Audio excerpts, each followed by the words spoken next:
基美医学中心新陈代谢科的医师叶美辰表示，甲状腺结节通常是无啥物症状，但如果症甲真明显，而且影响到吞咽甲困眠，一般建议来开刀切除。但一般的传统甲状腺切除必须要专心麻醉，不但风险大，而且工序嘛大。现在透过甲状腺结节射频消融术，无需要专心麻醉，就用在伫门诊的手术来进行。结节的话，它如果大小没有很大的话，我们通常不见得会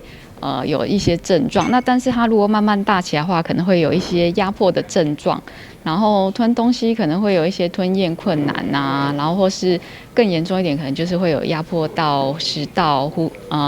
你的呼吸道，会影响你的一些症状，有压迫的症状这样子。那么以往的话，就是说可以用观察的方式，或是如果他真的觉得这些压迫的症状会造成困扰的话，那我们就是会建议病人去做一个开刀。那么开刀的话，就是说病人就是会必须要住院，然后开刀过程中是要插管的，然后要做一个全身麻醉。那甚至那当然因为有开刀，所以就是会留下一个疤痕的状态。那就是现在有新型的消融微创手术的话，那这个好处就是说，它可以在门诊做一个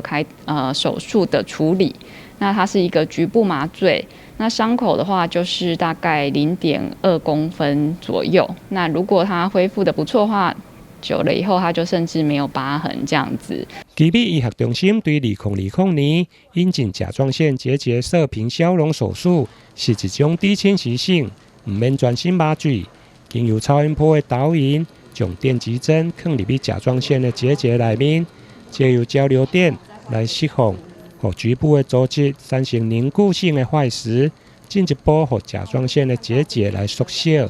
台南新闻引根采访报道。